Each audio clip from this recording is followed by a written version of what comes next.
Good evening and welcome once again to another program of Issues in the News, where we discuss the important events that would have taken place in Guyana over the past week or so. And as is the norm, we always have a packed agenda of issues worthy of discussions. I want to begin by welcoming all of our viewers who are joining us on television from West Coast Berbice, Region number 5. Welcome once again to another program of Issues in the News. To our viewers who are looking at us on television from Region 6 on the east bank of the Berbice River, New Amsterdam, Kanji, and of course along the Quarantine Coast and beyond, welcome to another program of Issues in the News. To our listeners and viewers who are joining us on Freedom Radio from Rob Street, Georgetown, welcome to another program of Issues in the News. And last but not least, to the thousands of you who are joining us on Facebook Live across the length and breadth of Guyana, the Caribbean, North America, Europe, and beyond, welcome to another program of Issues in the News. Please share this live. Press that share button on your phone so that as many of your friends and followers as possible can join us in tonight's discussion. Please press that share button on your phone, whether you are looking at the program on your telephone, whether you're looking at the program on your computer, on your laptop, on your iPad, or whatever the device. Share the program, share the live, so that we can have as many viewers as possible.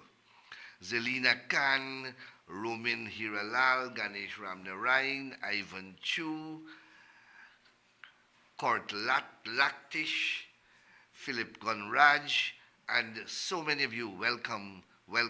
And please indicate in the comment section whatever question you would like me to answer or whatever issue you would like me to address, so that we can have an interactive program as possible. So again, I appeal to you to share the program so that all your viewers, all your friends, all your followers can join us in tonight's discussions. I want to begin by extending to our students warm congratulations on their exceptional performance at the Caribbean Examination Council, CXC, and at the Caribbean Advanced Proficiency Examination, CAPE. These two examination bodies released their results today, and once again, we have top students from Guyana. I saw one young man from Queen's College getting some 23 distinction and 6 grade 2s. I don't even know how that is possible. How can one student be able to study for, and then sit 29 subjects? But we have many students from Queen's College, Anna Regina Multilateral, from the Swami School at Cornelia Ida, and many other schools across the country, Berbice High, New Amsterdam Multilateral, many schools across the country. The students have done well. I have not looked at the overall statistics, but I've seen on Facebook the disclosures of the results, and a large number of our students have done exceptionally well. We will get the statistics later on from the Ministry of Education to assess the overall performance. And when one takes into account the fact that these students had to endure some 2 months of strike action at a time critical for the preparation of their examinations, then the feat is even more commendable. Recall, teachers went on strike for 2 or more months, and that strike was at a very critical time in relation to the preparation for those examinations. And notwithstanding that unfortunate strike action, our students still did what I consider to be exceptionally well. I want to also take this opportunity to congratulate the parents because they would have had to make monumental sacrifices for this to be achieved. And last but not least, the teachers, because without the teachers, this feat would not have been possible. So I want to salute all of our teachers, congratulate all of our teachers for the sterling performance, which is reflected in the amazing results that we have seen some students achieve. To those who may not have been as successful as they should have, well, we have to get up and get going again. Failure is simply when you stop trying. Once you keep trying, success will be with you. You only fail when you stop trying. So those of you who didn't do as well as you expected, use that as a learning experience. Pick up yourself, dust off yourself, and resolve that you will do better, and you will definitely do better with greater preparation and a positive mental attitude. So once again, congratulations to all of our students. The National Tushao Conference, a very important national event for our country, but more particularly for our Amerindian brothers and sisters, is ongoing at the Arthur Chung Convention Center at Liliendal.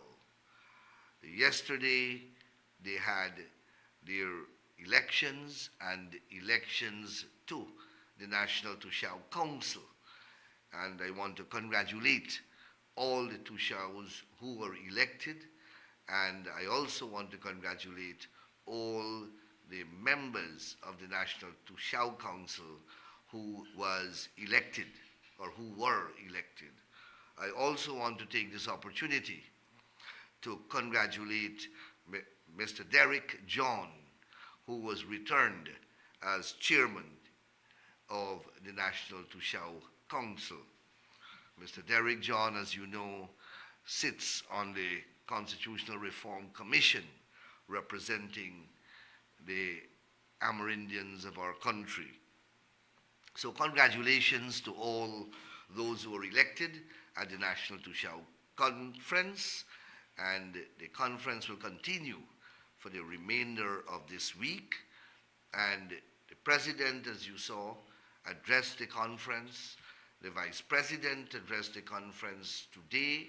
I believe tomorrow the Prime Minister will address the conference, and other ministers of the government, including yours truly, will be addressing the conference during the course of this week. The fact that the entire government is involved in this important process demonstrates beyond doubt the priority which we accord, which our government accords to the interest of our Amerindian brothers and sisters. Our entire government, not only the Ministry of Amerindian Affairs, but our entire government, beginning with the President, leading in front, is part of this conference, and we are there every day, not only sitting and observing what is going on, but we are participating actively in the conference. Significantly, every Tushao at that conference, therefore has access to every member of our cabinet. And over the course of this week, innumerable issues of importance to the welfare and interest of our Amerindian communities are being raised and are being addressed on a daily basis at this conference. And that is the type of governance that we practice, taking government to the people. So we have brought the Amerindian leaders to Georgetown, and the entire government is sitting with them over the next week as they plan their affairs, and they tell us what type of assistance they need in their communities. We don't impose our will on the leadership of those communities. We are guided by their advice, and we are guided by their instructions in terms of what their priorities are, and having regard to the resources available to the government, then we make decisions right there in consultation with the Amerindian communities in terms of the allocation of resources for the different endeavors that they would have pointed out to us. You will never find, you will not find a model of government anywhere in the world in relation to Amerindian people or in relation to any grouping of people as you are seeing demonstrated and illustrated at this National Tushao Council engagement currently ongoing at the Artachon Convention Center. So when we speak about democratic governance, when we speak about participatory governance, when we speak about transparent governance, when we speak about accountable governance, it is not lip service. You have actions that we are demonstrating by that we are committed to these concepts and these precepts. They're not things that are in isolation and that are in abstract.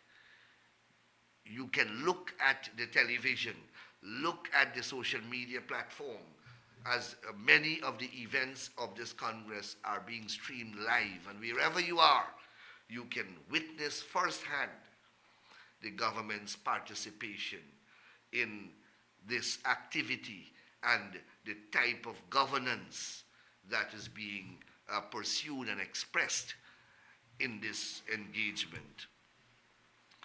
And as I am on it here, let me deal with some issues, because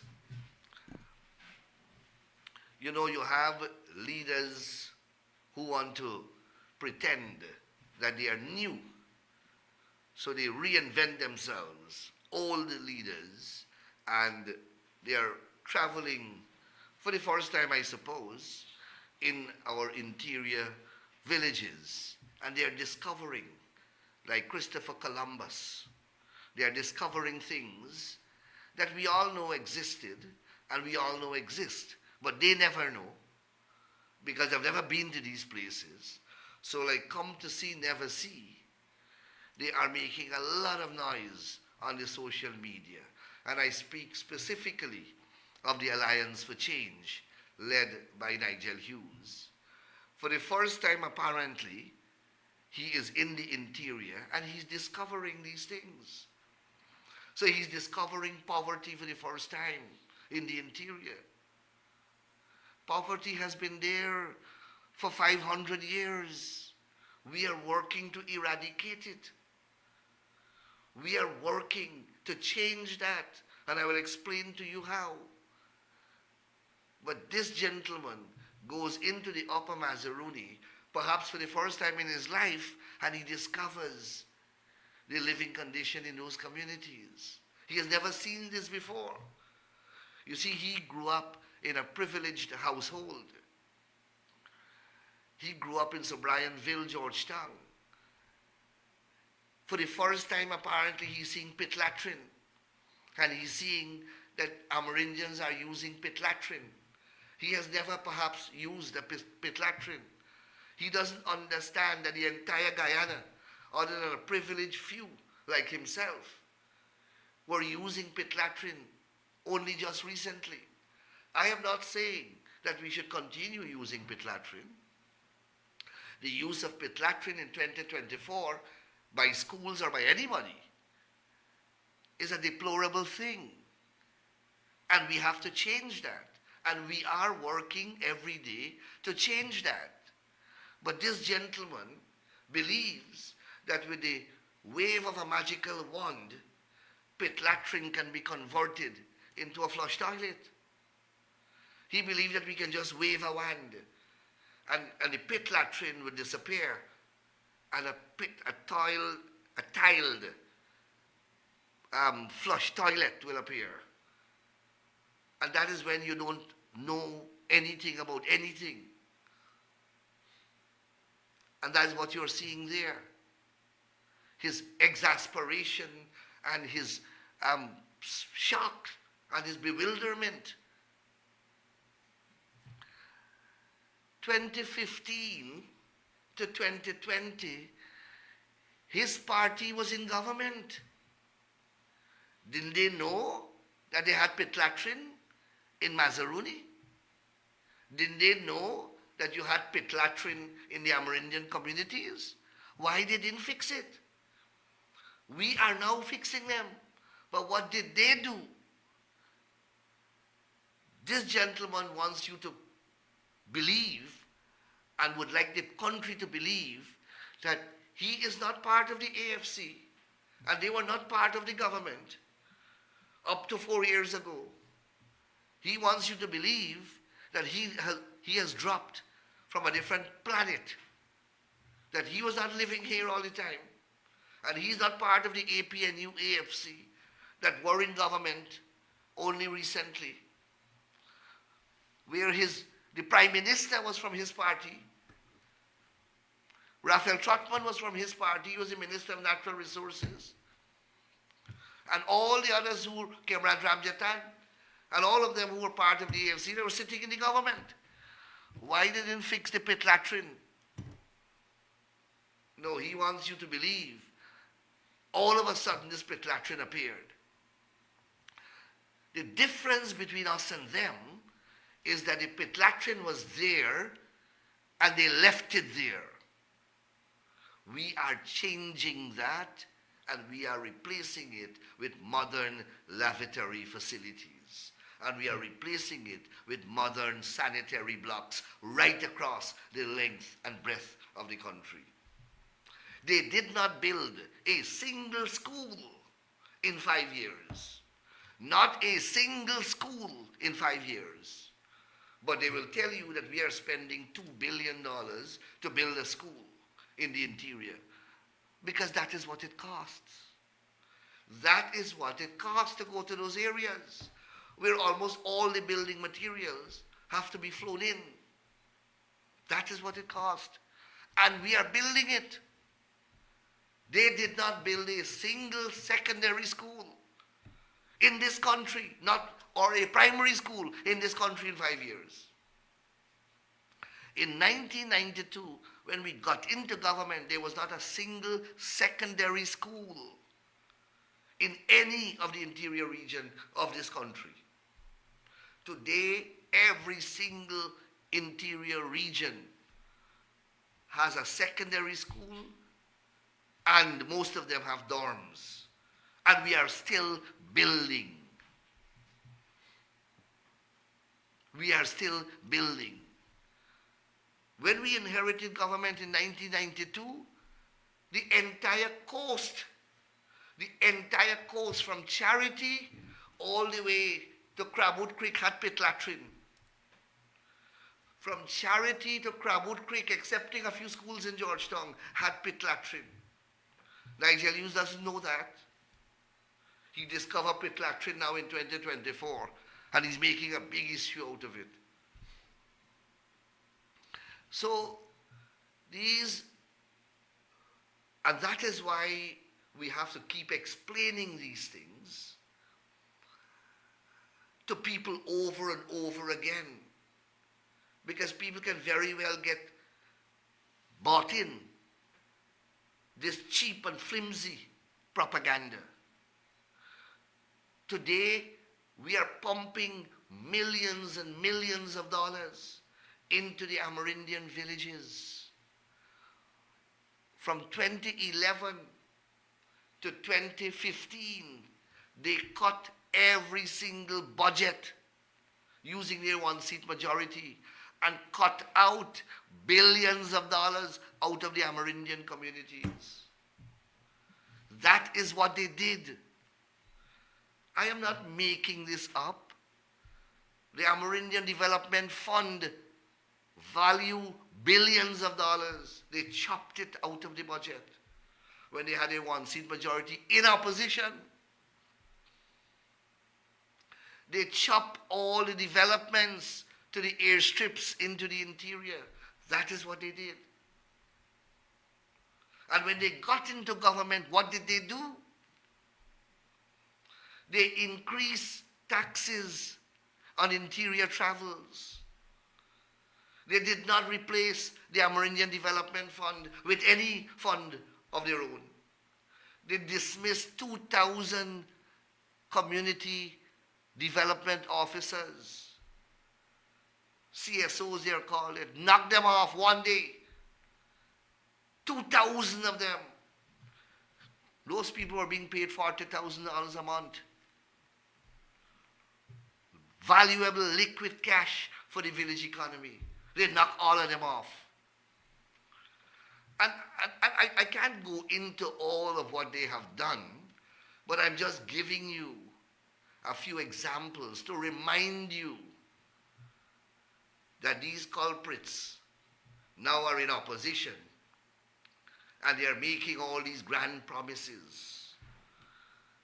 They are making all these grand promises as to what they will do with oil money. APNU, AFC is saying that they will not charge income tax. These are the APNU, AFC are telling you that with the oil money they will not charge income tax anymore. And with the oil money they impose 200 taxes on the backs of Guyanese. Now, I can only remind you of these things when they had the power. You see, when you're in opposition, anybody can promise anything. They promised the sugar workers increase. What did they do? They shut down all the estates. They promised the rice farmers $1,300 per bag or $900 per bag for paddy. When they got into government, Granger tell the farmers, rice is private business, I can't get involved. They got to the university and they promised the students jobs for young people.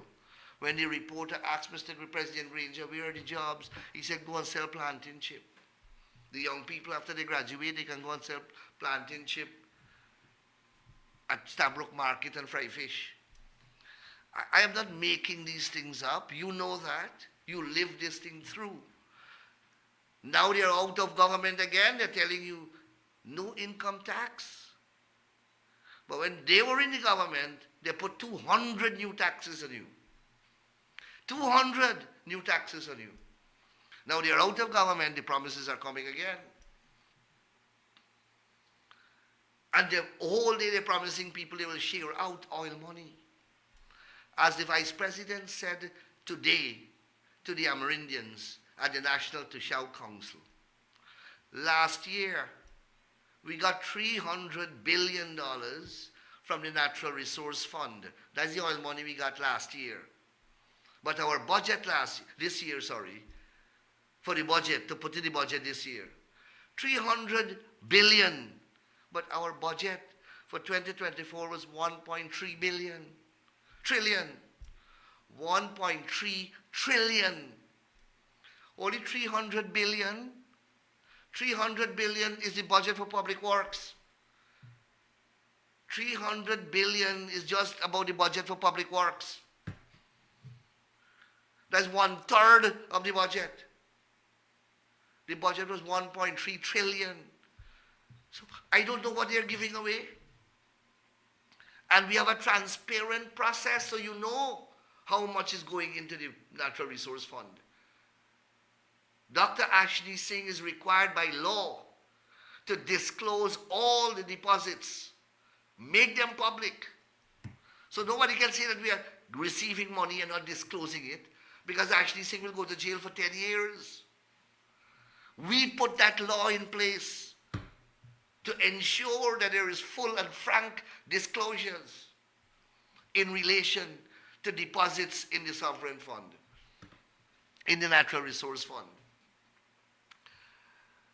So every day we have to work in explaining to people that they must not and they cannot fall prey to this lie. Every day one of them open their mouths is oil money, oil money. They are giving away more oil, far more oil money than we are actually receiving. But that is what con men do. Con men make promises that they cannot deliver. And you have con men in politics. And those are the con men. That is why we have to be measured in what we promise. Why? Because we deliver on our promises. And that is our track record. We can promise the sky and the moon. We are in government. You don't think we can promise the sky and the moon?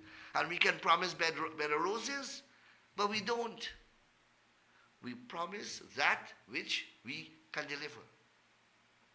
We told the Amerindians that once we get the LDS funds, they will get a percentage of it. And we have been receiving those funds. We received 150 million US. The Amerindians got 15% last year. 15%. This is money that 25, 35, $10 million per community. 242 communities benefited. And we didn't tell them what to do with the money. Let me repeat that. 150 million US we received.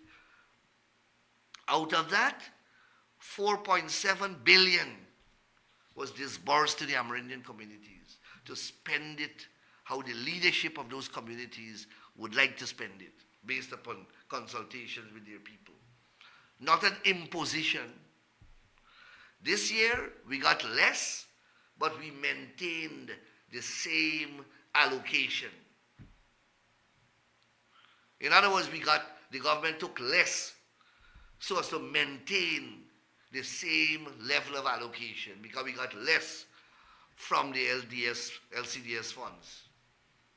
We only got 80-something million US this year, but we didn't lower the allocation.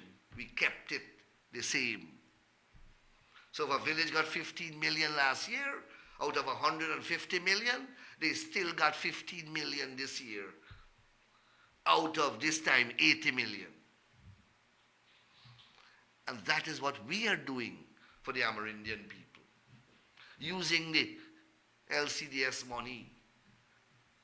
We don't walk around with empty bag and say, better must come. We don't walk around with empty bags and say, better must come. And I see a new thing now. We mustn't loot our own. We mustn't allow others to loot our own property, I tell you. The fortunate thing is that our population is an educated one, and our population is becoming more educated every single day. And it is our duty to keep educating them so that they can make informed decisions. The Amerindian People Association, the APA, goes around all day in the Amerindian communities. And they're a front for APNU AFC. Always have been a front. If you see, one of the executive members of that body is now a leader of the Alliance for Change. And that's what they do all day. And this is the very APA that wrote to the donor countries in relation to the LCDS funds to lodge a complaint to stop the fund. They wanted to stop the fund. They wrote and lodged a complaint. The complaint was heard and they lost. And then they appealed. There was an appellate process. They appealed the decision. So badly did they want to stop the LCDS funds from coming to Guyana. So badly did they want to stop the monies from being disbursed to the Amerindians. Whose interest are they acting for?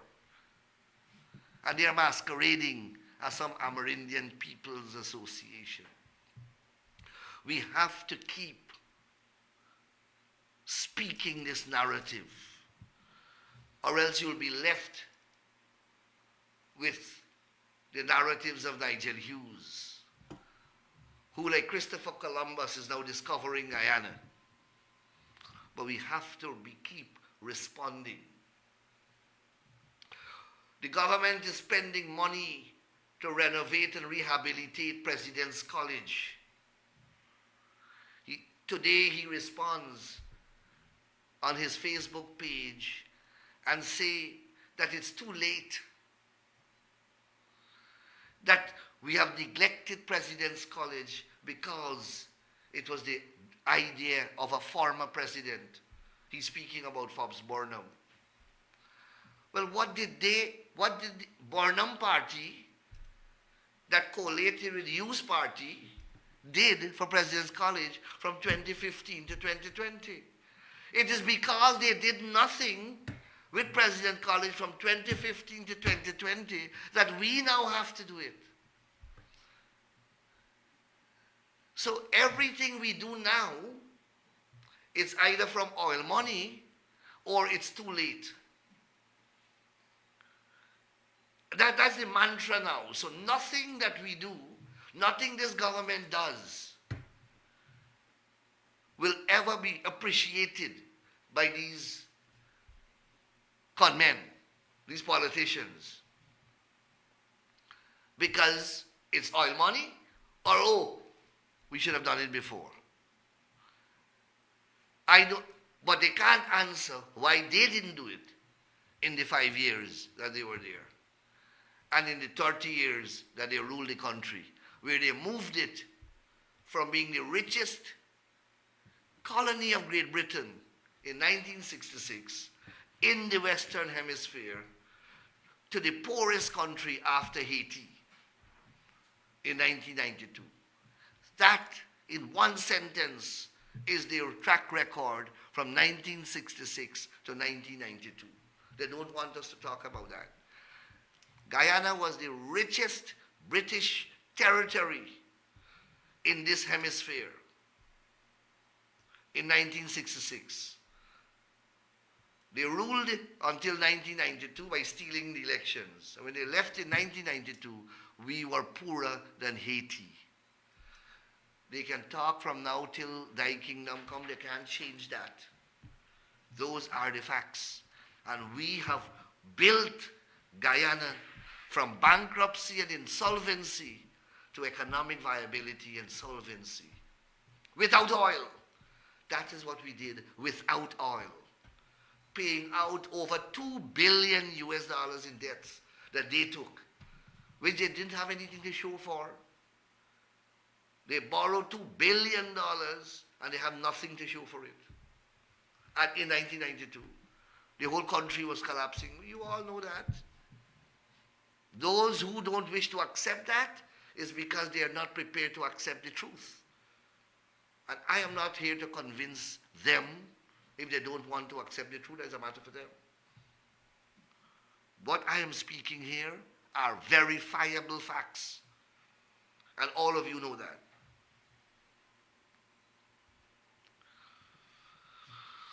So,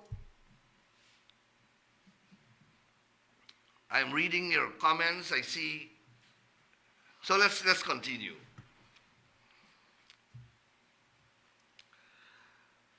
So we have to keep reminding people of these realities, or else it can be tossed aside.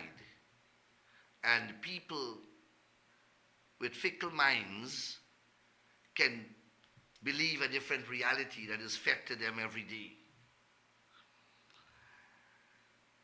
And also we have to deal with the racist undercurrents. Because every day, some statement is being made from APNU, AFC that is laced with racism, laced with racial undercurrents. Like Adam Harris, and I see the leader of the opposition repeating the same lie, that the lands that the government removed the squatters from in the Arcadia, Mocha area for the construction of a highway is being given by the government to some other people. The impression that they want to convey that the government took the land from Afro-Guyanese who were squatting there and is giving the land to some other ethnic group. I suppose they are going to say Indo-Guyanese. And it is nothing but a complete and utter lie. The government removed those squatters for the construction of a highway, the Heroes Highway. And the highway has been built. Anyone can go there and see the highway. It is built. These guys are making up stories that can be so easily verifiable. And the government issued a statement only yesterday to reaffirm that it has no intention whatsoever of allocating that land or any part thereof to any other race or to any other person or entity. So these guys, I don't know where they get these stories from. Because the highway is there. Some piece of land is left because it's a buffer. Every highway has to have land at the two sides. But those lands are not going to be allocated to anybody. It's just a narrow strip. It's a shoulder of the highway. It can't be allocated. But Adam Harris writes a long article and it is being published and circulated. And the other important thing is, most of the squatters took compensation from the government and they got title land free, they got their house built free, they got compensation to move. And those who didn't accept the compensation or didn't accept the offers of the government have sued the government. And we are in the High Court in those cases. And the ruling may come out soon because all the submissions and everything have been completed. So we will see how that unfolds. But I just thought that I'll draw that to your attention too. Because every day you have to keep answering these veiled and not so veiled racial messages and allegations. The Ministry of Housing and Water issued a very simple and clear statement on that matter, and I will advise that you read it.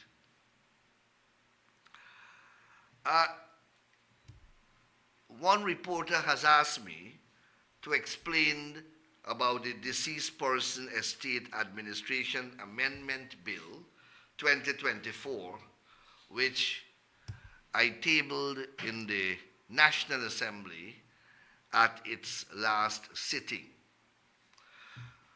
So let me explain the nature and purport of this amendment. Now, the title of the amendment is the Deceased Persons Estate Administration Amendment Bill of 2024. So let me explain to you what this bill is about. When a person dies, that person's assets, that person's properties go into an estate. That is what is called in law. When you die, your property goes to your estate. Nobody can transfer it. Nobody can sell it. Nobody can mortgage it. Nobody can give it away unless you go to the court and that person applies for letters of administration. Of course, if the deceased person leaves a will, then that person will have to apply for probate of the will. And the person I'm talking about must be a qualified person. And the law qualifies people. So if you die and you leave a will, you can appoint an executor, and the executor goes and probates your will and takes charge of your assets and gives effect to your instructions in the will. So if your property, if you have directed your executor to give your property to your daughter, well, the executor has a duty to do that. But he or she must obtain a probate from the court, the High Court. Similarly, if there is no will, then the person who is entitled to apply for letters of administration must make that application, and when that application is granted, then that person can dispose of the assets of the deceased, whether it's monies in the bank, whether it's vehicles, whether it's properties. So normally, if the person dies without a will, then the wife is entitled to apply for letters of administration, and we have now given the common law wife that power, because only the legal wife had that power. We have given, in an amendment that we did, our government did, the common law wife is now empowered to make the application, and vice versa. If there is no wife or spouse, if there is no spouse, then a child can make the application on behalf of a father. If there is no children and spouse, then a brother or a sister can make the application. So there is a list of a chain coming down. Now, in the law, unless you make this application either for probate or letters of administration, you can't touch the assets of the estate. So many times monies are left in the bank or monies are held elsewhere, and sometimes it's not large sums of money, and sometimes that's all that the deceased owns or owned. And to make the application for the probate or to make the application for the letters of administration is sometimes more expensive than the money that is in the bank or the money that the deceased may be entitled to, wherever it is lodged. So the law about 40 years ago had put that if it is $1,000, the person who is entitled to the probate or the person who is entitled to the letters of administration can go and access that $1,000. Now, that may have been a good sum, a hefty sum of money 40 years ago. But clearly, $1,000 can do nothing now. And sometimes this is the money that is needed to do the funeral. And there is no other money. And if you are to go to get letters of administration or probate the will, it takes months. And there is no money to do the funeral. So what we have done, 2 years ago, we amended the law to increase that 1,000 to 750,000.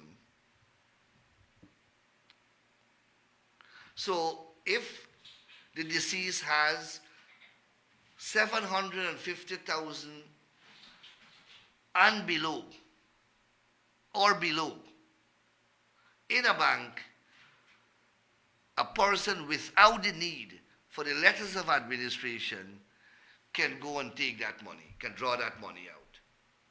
Sometimes the monies are left in the bank because the cost of getting the letters of administration is more than the amount. So many thousands and thousands of dollars are left in the bank. So now, 2 years ago, we amended the law to say specifically that if the estate, the total estate is $750,000, then you don't need letters of administration. Or if the deceased has $750,000 in a bank account or below, 750 or below, you can draw up to 750 or draw out all. Can't draw more than 750 because we felt 750 was a good sum to be able to do a funeral. So you can take that out. The wife, the husband, the child of the deceased can take that out of the account without the need for letters of administration. And that was a welcomed amendment 2 years ago. But what we found is that we unfortunately confined it to banks only. And we realized that a deceased person has money many other places.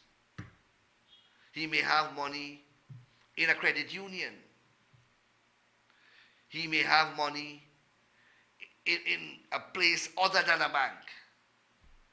He may have his last month's salary to withdraw. He may have some gratuity to draw from his place of employment. Or somebody may owe him this money and refusing to pay unless you get letters of administration. Now we have amended the law to allow for the person who is entitled to claim the money held by a deceased person either in a bank or any other place to be able to access that money from 750 and below. So that is the purpose of this amendment, to expand it beyond bank accounts so that anywhere the money is owed and held, once it is the deceased money, a beneficiary, duly qualified, can go and uplift that money without the need for letters of administration. And that is the purpose of the amendment. So I hope that I have been clear in that explanation. Many persons have been asking me to give an account. In the case of a joint account, let me listen to this comment, or let me read this comment to you. In the case of a joint account, would the remaining partner have total access to the sum in the account? Yes. And that is the nature of properties being owned jointly or accounts being held jointly. If you have a joint account and one joint account holder dies, the other joint account holder becomes entitled to all that money and can withdraw all that money. If you own a property jointly, not equally, but jointly with another person, when you die, your interest merges into that person's interest, and that person becomes the owner of the whole property, including your half share.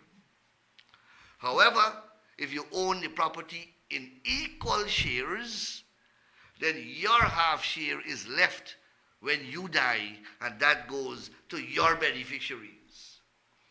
And that is why it is important when two persons are owning property or intend to own property, they must be very clear to the lawyer who is doing the transaction And they must be clear in their own minds whether they want the property to be owned jointly or in equal shares. It's not the same thing. There are different consequences upon death. Jointly owned property, if one owner dies, one co-owner dies or joint owner, that half share goes to the other, and that one survivor becomes the sole owner of the property. If it is held in equal shares and one equal owner dies, then that half share of that person who is dead is left, and it transmits to the beneficiaries of that person. The beneficiary of that person may include the other co-owner. Because if it's a husband and wife and you own it in equal shares, you know the husband is entitled to 1/3 or the wife is entitled to 1/3 of the husband's assets, and the children own the remaining 2/3.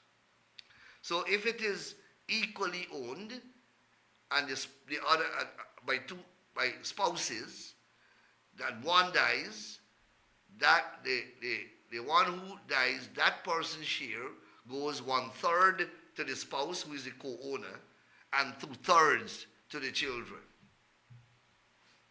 So you must understand all these things when you make your will or when you give instructions to your lawyers, so that you know all of this. You know, you're in a better position to make important life decisions. I am quickly running out of time.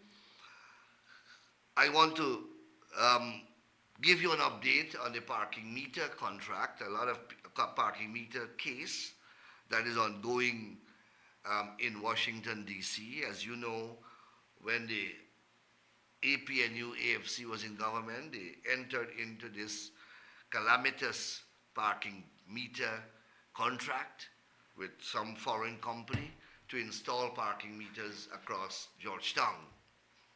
The mayor and city council did that. We were against it. We were protesting. A lot of people were protesting. However, they went ahead and they signed the deal.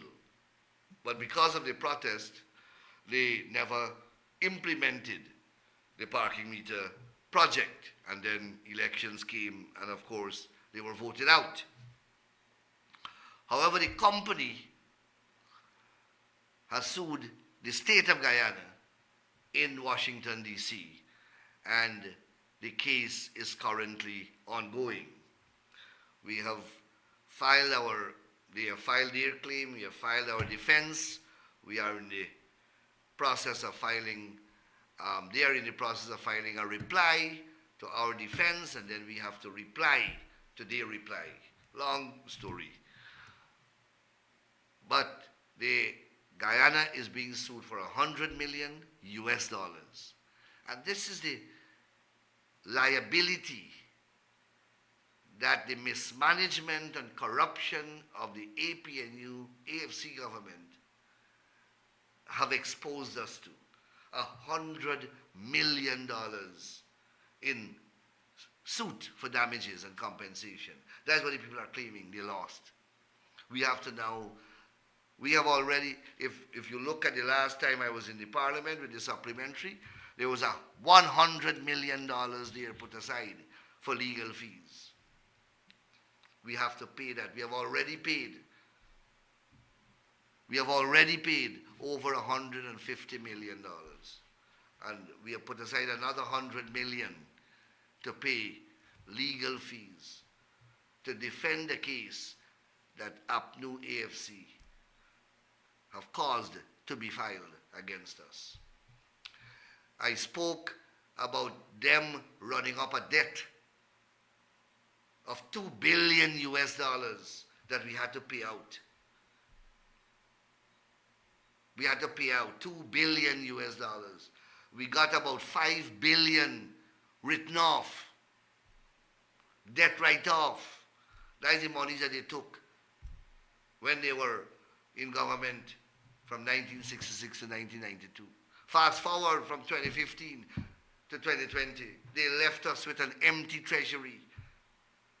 The forestry fund was depleted. They couldn't pay their salaries. And I could go through. The lottery fund was depleted. They took 16 million, 18 million US signing bonus and hid it. And I can go through the whole repertoire of things that you know already. It's important that we are reminded, because these are the very people who are banging at the door again to come in. The last thing I want to speak about, because I've completely run out of time, unfortunately, is to pay tribute to Mr. Dave Martin, a national icon of our country. He passed away last Sunday, the 18th of August, 2024. As far as I can remember, I've been hearing that voice, Dave Martin and the Trade Winds. You know about Cricket in the Jungle, you know about Not a Blade of Grass, and you know about so many other songs.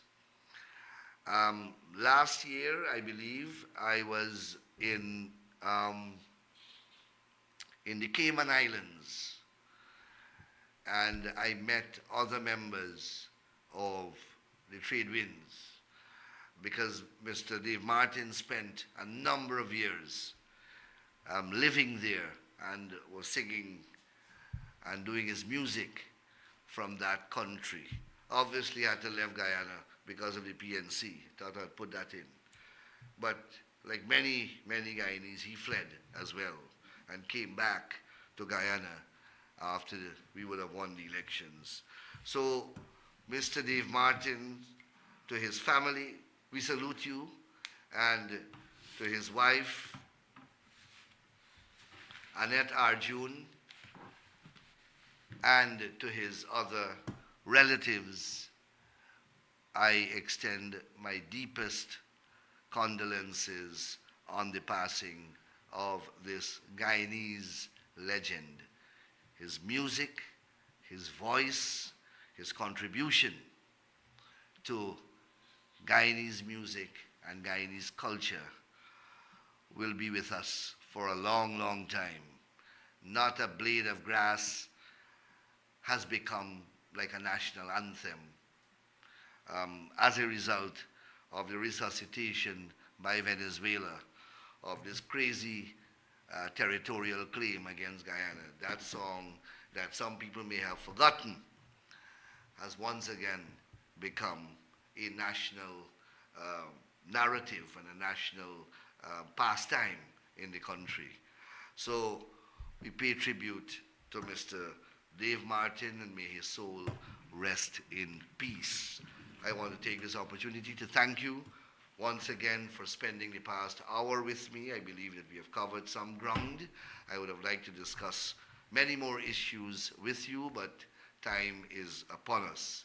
Until next week, take care, and I'll see you as we continue our discourse. Enjoy the rest of the evening and take care until next Tuesday. Thank you.